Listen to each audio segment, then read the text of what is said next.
Welcome back everyone to more creepy TikToks, and hope you're all keeping safe and well and that you've had a nice weekend. I've got some news for you guys. So about 4 or 5 days ago, after we held that discussion in relation to my comments being turned off and community members being unsubbed by YouTube, etc., I decided to go incognito to see if I could find my videos through YouTube search results. Unsurprisingly, I couldn't. But I did come across one channel and I decided to click into his content, and I watched about 15 or 20 minutes of his content. Tried to reach out to him through email just to let him know that he's doing really well and to keep her lit. But he didn't have his details on the account, so I left it at that. Weirdly enough, 2 or 3 days later, I got an email from the exact same creator, and we've been pretty much chatting ever since. Now, the name of the channel is called Red or Blue Pill, and his name is Carl. And if you haven't already, go ahead and show some love to the guy and subscribe to him. He pretty much does the exact same kind of content that I do, focuses on creepy content and spreads some truth as well. So go ahead and show him some love. Over the past few days, as we've been talking about collaborating together and setting up a new channel, a podcast channel, where, we still show videos, but we also talk more in depth of like certain topics, analysis, theories, that sort of thing. And you guys will also be able to call in and you will be able to provide your own sort of theories and discussions and backstories, etc. You will also be able to come up with the name of the channel. So if you do, or if this does sound interesting to you guys, go ahead and let us know in the comments below. And again, please show some love to this guy as well, to Carl. In terms of myself, I know only a handful of you have been knowing about this for the past month or two, but I am going to be starting my own second channel. It might be sort of held off just for a while longer, but my second channel is going to be focused on one topics per show. So we're still going to be holding videos, something similar to what I'm doing now, only we're going to be focusing on one topic at a time. So one topic, say, on experiments, and then another one will be focused on like UFOs or mythological creatures, that sort of thing. So that will happen, but it might get held off just for a short while. Anyway guys, let's go ahead and dive in, because I've been talking tribe quite a lot. The following footage was taken by a group of friends that go to abandoned places, abandoned homes, and explore them. Upon exploring this abandoned home, they realized they had to call the police because what they found is chilling. What looks like chains stuck into the wall, cages, all found in the basement, and even hair. The question is who lived here and why was that stuff down there? It's like a scene out of Saw. Take a look at this footage and tell me what you think. We had to call the police about what we found hidden in this abandoned house.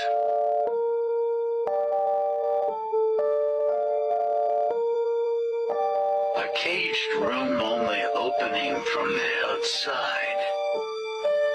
Another caged room. Lots of chains. Hair. I refuse to believe this was done for nefarious things. I'm going to go out on a limb here and say that it was a family pack of werewolves, and prior to the full moon, they would just go down to that dungeon and chain themselves up. This is the perfect moon for a werewolf to come out.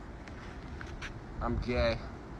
You guys want to hear about some giants in Utah? Mormon giants, baby. In 1955, there was a man, John Brewer. He was told this story when he was a teenager by this man named George Keller. And Keller said that there was this cave that was in Utah, and that it basically held different artifacts from an ancient, technologically advanced civilization. And George Keller was told that by a local Native American whose name was Lone Eagle. The natives called this cave the Cave of the Great Spirit. And so he goes out, he's digging around, and then finds this tiny little entrance. He goes down into it. It was constructed, and then they found 2 giant stone coffins. And they were able to move the lids from these coffins. And what they discovered was 2 giants that were buried in these coffins. There was a male and a female. So the male was around 9 feet 2 inches. The woman was about 8 feet 10 inches. Oh my gosh. The male had long red hair, and the woman had long blonde hair. They said was wearing this like elaborate crown on her head.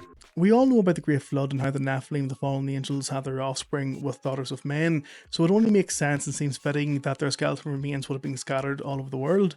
But in my opinion, 8 foot, 9 foot giants sort of seem kind of small to me. I'm fucking speechless. Dylan Page is reporting on the UK riots, and TikTok has gotten so censored because, you know, they don't want TikTok to be the media outlets that are broadcasting NBC, CBS, ABC, ESPN. They don't want their jobs taken.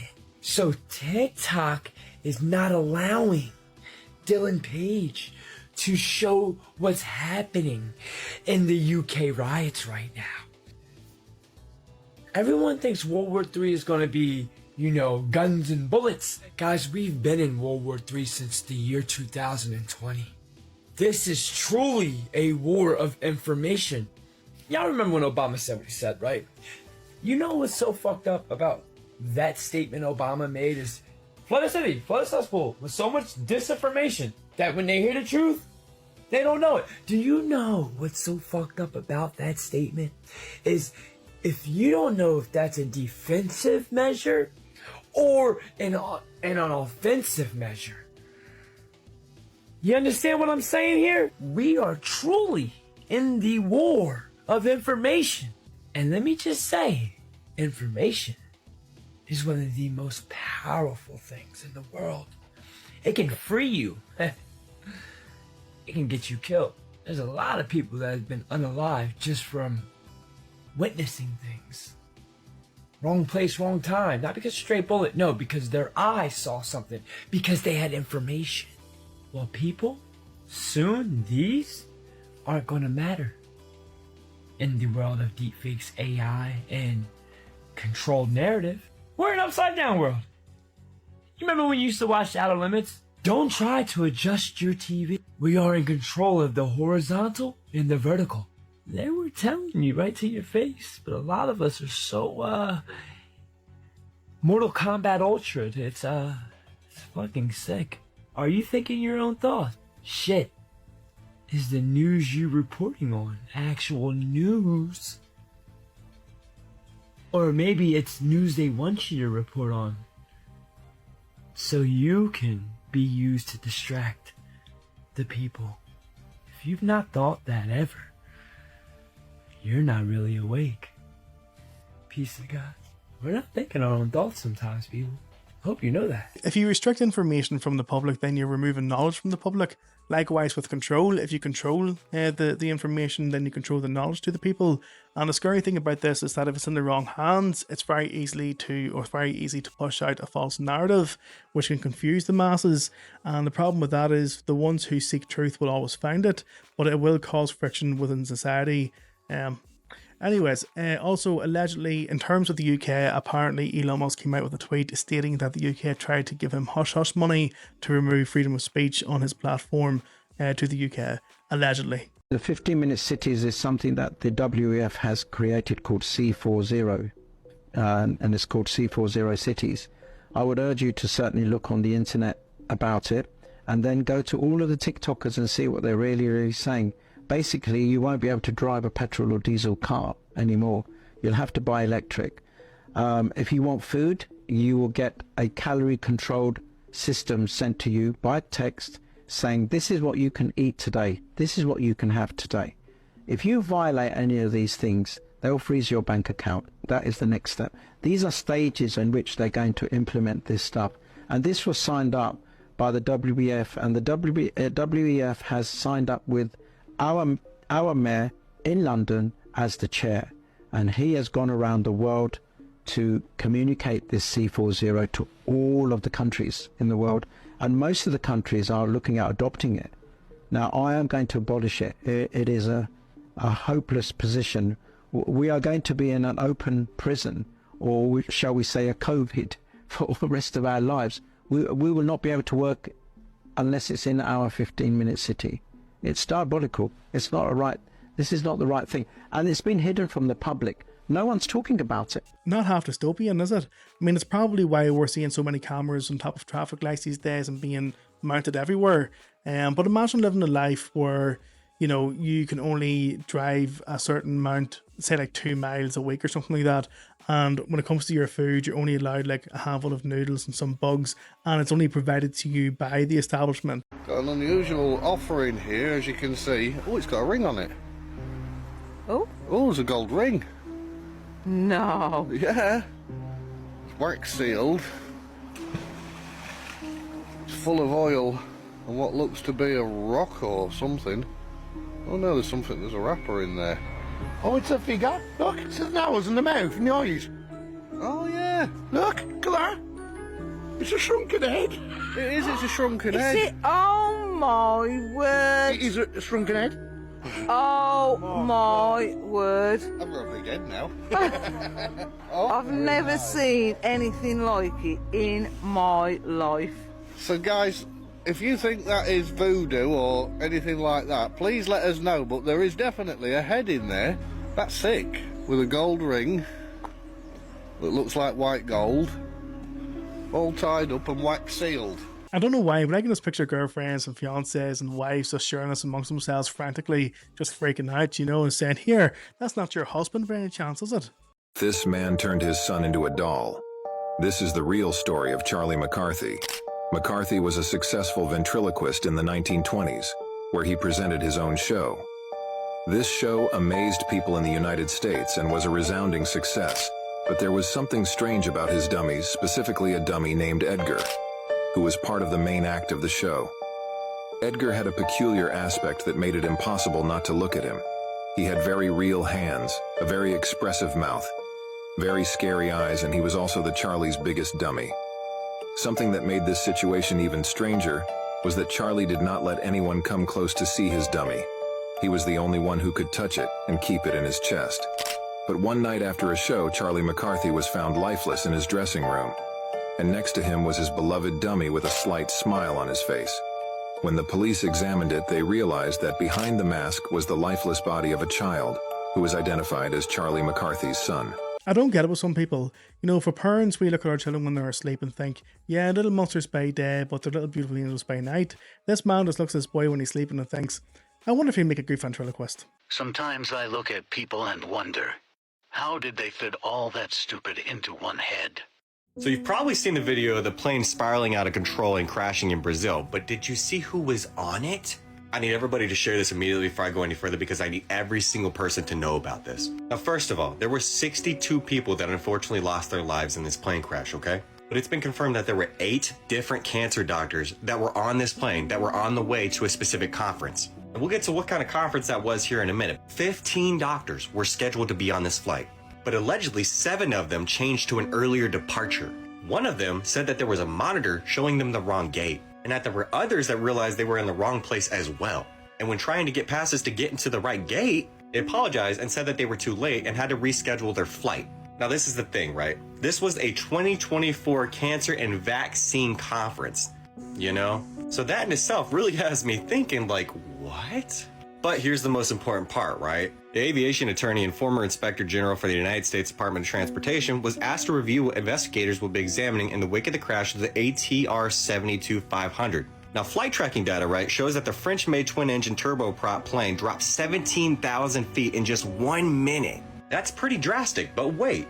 Now, Schiavo said that in quotations, allegedly, there was no air traffic control communication. There was no mayday. There was no advice to the tower that they needed the airway cleared for them. Nothing. They had no time to communicate. Now, Schiavo agrees that Transport Canada may want to review its certification of the ATR 72 depending on the outcome of the investigation. She said she understands why someone will be cautious about flying this type of aircraft given renewed concerns about icing. She also said this, in quotations, fear is a very important emotion of feeling, and frankly, on an ATR and icing, after seeing that incident, I frankly wouldn't want to get in one either in icing. She also said this, in quotations, I could tell you after the 1995 report in the United States of America, where there was the terrible icing accident with the ATR, I wouldn't fly them. So then why the fuck were there 8 different cancer doctors on that plane? I mean, is it just me or is something not adding up here? This doesn't seem like a coincidence. This seems like it was planned. I mean, who's to say these guys didn't have a written formula that would have cured millions, if not billions, of people from cancer or diseases? Okay, this is a magazine cover from The Economist from 2012-2013 period. And a lot of people are saying that this has predicted the future in many ways. So I want you to maybe take a screenshot of this, zoom in, and see what you can see. But straight away at the top here, I want you to notice something. I'm going to zoom in here so you can see this. See what's going on right here. Now I've zoomed in a little bit. Right there on his headband it says Hamas, and that's obviously Israel. And as you can see, they're flying on paragliders, attacking each other. 10 years ago, almost like whatever's happening is scripted. Take a good look around at all the participants and what they're doing and what this image is trying to say. Very interesting, considering who owns this magazine. I'll give you one clue. I want you to pay attention to this one right here. British journalists getting dumped into the pits of hell, it would seem. And it's almost interesting because it's almost like they knew that the journalism in England was going to go down the shitter, which it has recently. But I want to ask you guys to zoom in, take a screenshot, see what else you notice in here, because it's saying a lot. And you just need to zoom in and see the future. Two things I've always done since being awake, and that's check The Economist for the year ahead and check events, especially sporting events, because you just don't know what's going to happen for the future. A lot of people believe that what they see in, events or Economist covers, that's for the year ahead, but it's not. It's always been for the future. Why don't we see any land when we're looking down at the ocean from the space station? Because you're over top of ocean. Okay, well, don't you think they could be fooling us with this picture? Okay, I give you this. Wait, watch the picture. Watch the picture. I know that they airbrushed some stuff. It's not airbrushed. This is us in our front yard and a solar panel, and we tricked you, showing you how easy. We have zero budget. They have $65 million a day. NASA says, these are new planets, okay? Would you believe? Why would you believe that? Why wouldn't you? Because they're frying pans. They're the bottom of frying pans. Again. Don't lie, you got fooled just like I did. I mean, this just shows us how easily deceived we are as a species. Did you see the Olympics ending ceremony? Probably not, because like before they had major backlash and it's already off of YouTube and comments turned off and everything. Look at this. Looks like a straight up demon, right? So it's yellow. It looks kind of like a bee. Is it Beelzebub? Is that who it is? That's what I think.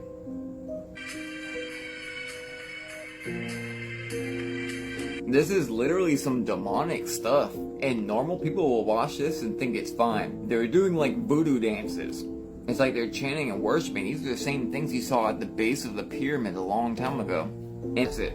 It might just be me, but it looks as though the event's taking place in the center of a pentagram, and in terms of the angel with no head, to me that symbolizes the destruction of peace. Elk Grove, California, Pay attention, where parents caught wind of a secret pride club for their elementary school kids. Parents say a teacher came to their 4th, 5th, and 6th graders, pitching them on an after-school wild club out here, y'all. where boys could crush on boys and girls could crush on girls. Seems like something parents might want to know about, but for some reason, the school never told them the club was happening.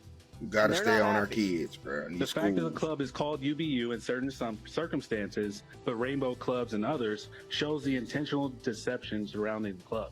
This elementary school requires permission to participate in gardening club, but somehow this club got lost in the shuffle of things, according to the principal. Again, this board has helped to create a district culture which both encourages child sexualization and hides it from parents. Just a small problem with a stranger having secret sexual conversations with their 8-year-old. I don't know what's going on with California. Y'all got too much going on. Y'all need to stop right there. Y'all already got where transgender gotta come and speak to kindergartners. Now you're doing private communities. Bro, do y'all understand kids don't know what it is you're programming them? When I was young like this, I used to think I was He-Man. If I would have had the support system and all the gratitude and the praise from my parents and the world and the environment around me, I would have been a 40-year-old man running around this bitch in some Speedos, swinging a sword, riding a goddamn tiger. You hear me? When you are a child, you can make it anything. I could program my child to be a killer. So my point is, let a child be a child, bro.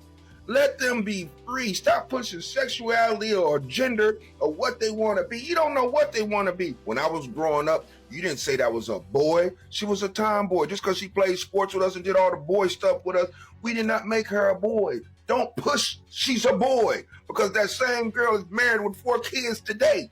The outsiders intervening, they pushing this on our children for a reason, and we have to wake up. You understand me?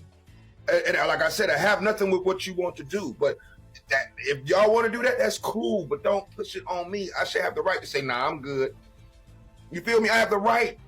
I don't have to be hanging around furries and people want to be dogs and cats. I have the right.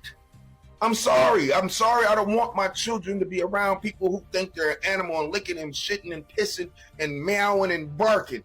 No, because I taught my kid that is delusional. You don't need to be doing that. So you want to teach your kid to be doing that? Don't push it on mine. Chill this shit out, bro. Okay? At the end of the day, we love everybody, but you ain't got to push nothing on you. I ain't got to push my straight shit on you. When I see things like this, it makes me want to take my child out and just have her homeschooled, and it's probably going to happen within the next few months, to be honest with you. But let's put this into context. You have to go to work, you leave your child to go into after school, your child comes home, you ask them how did they go, and they're like dead on. Unbeknownst to you, what's really been happening is your child has been pretty much being groomed and sexualized by their adult teacher to think and say or do things. It's disgusting. People who survived the impossible. Romel Broom. He survived the electric chair. Tsutomu Yamaguchi.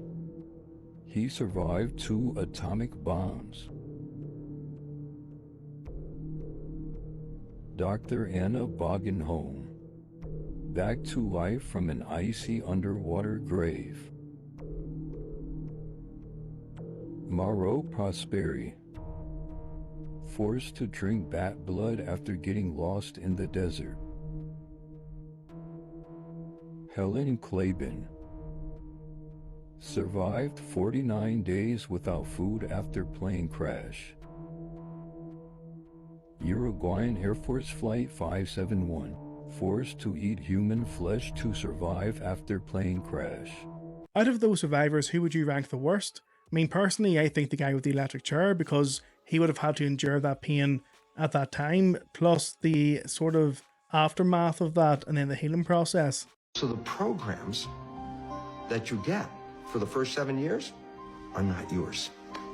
They came from other people, and they pass that on to you. But the problem is, it's not just the previous generation, the generation before, the generation before, so we pass down through the family. Here's the problem, big time. Science has found that 95% of our life, we're thinking. When the conscious mind is thinking, it's not paying attention.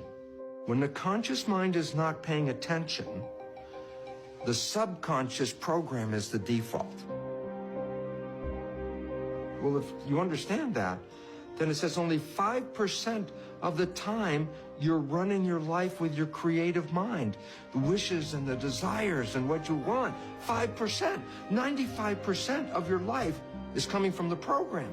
Yeah, but the program is not your wishes and desires. It's other people's behavior. 95% of the day you are playing programs that psychologists tell us are limiting, disempowering, self-sabotaging. All of us, every one of us, every day, plays programs that we don't see, and they're not ours. All we see is the result. And we go, oh my goodness, this is not what I wanted. When I was 16, I became so infatuated with psychology and how the mind worked, you know, in terms of understanding body language and neuro-linguistic programming, brainwave entrainment programming softwares and that sort of thing. And it does work. You can train your brain to certain behaviors and, you know, perspectives, etc. But it's most effective when you're asleep, because your subconscious mind, obviously. But what I did find was, years later when I got saved, the more I developed my connection, the more I got into the Word and the relationship with God, everything just changed over time. And like, I'm literally the exact opposite of what I was back then. But yeah, thought I'd share that. The government will soon have access to all your information. Recent changes to the Investigatory Powers Act have drastically increased the government's power to gather all your data.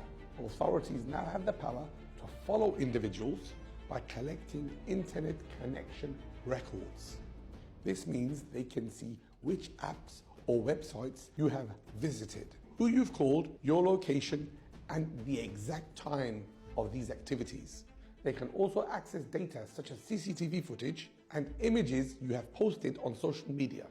And the biggest shock is that the government is asking for further powers so that social media platforms and chat services have to hand over your data instantly without the need for your device. For example, WhatsApp will be able to backdate and provide your data from up to 12 months ago. And this will include images, messages, everything.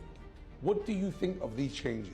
Don't worry, they're only doing this with good intentions in mind. They look after the people and they serve the people and they're for the people, so don't worry. Delaware, I need everyone's phones. I want them all to FaceTime their family.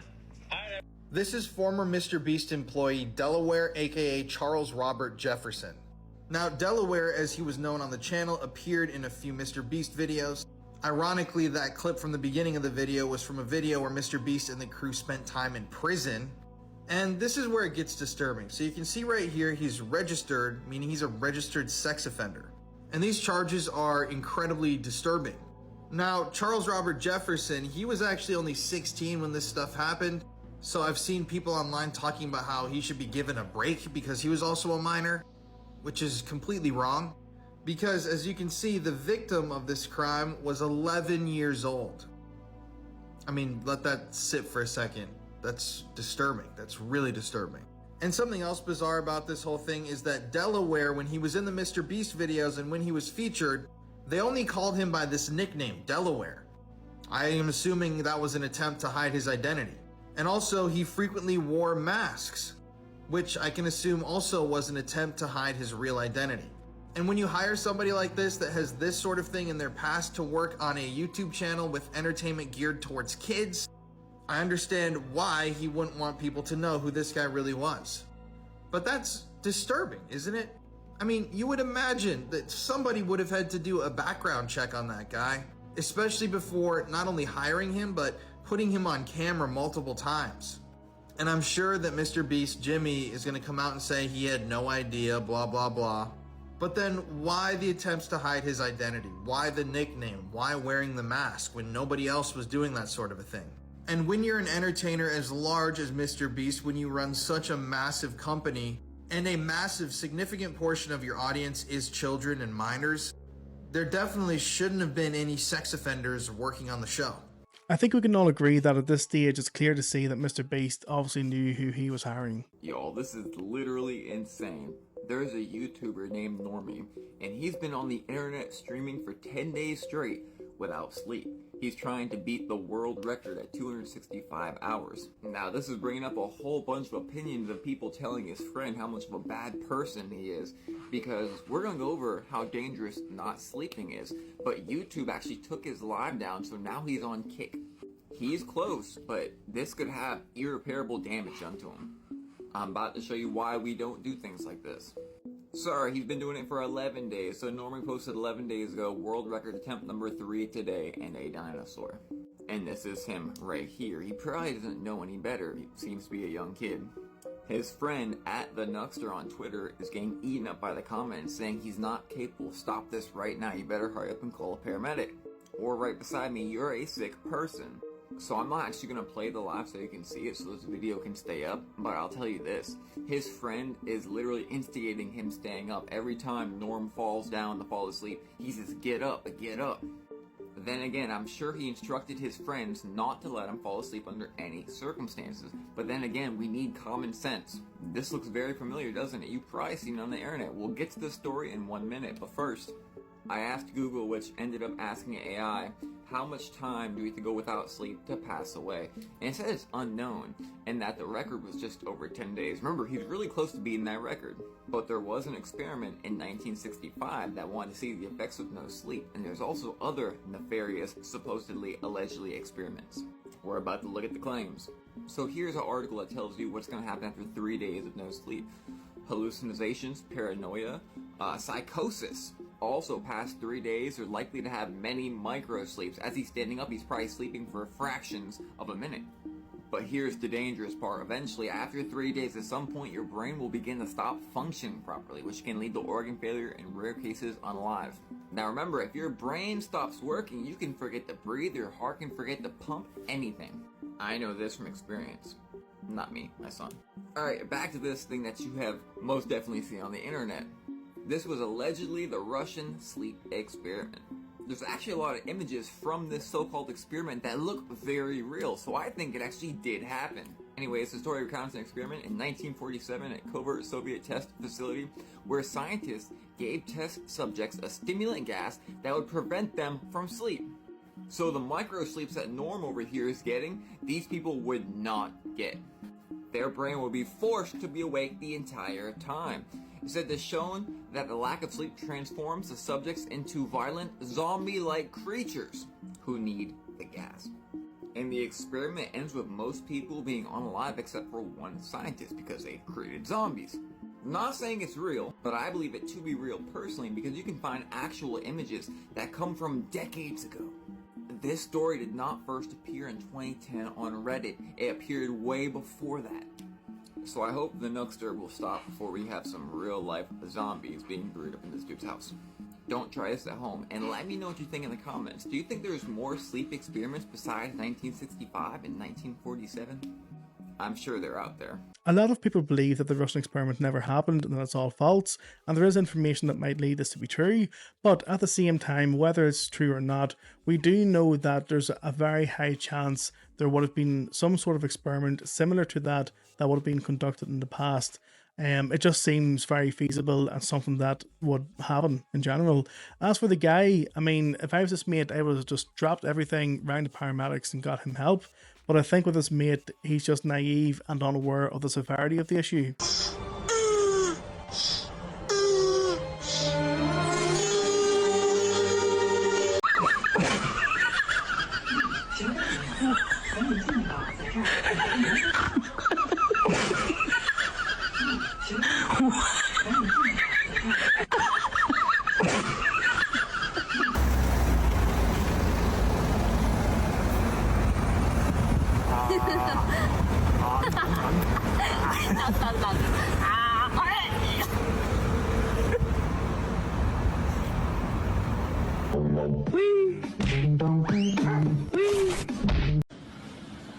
I might not know how to ski. One thing I do know how to do is fly.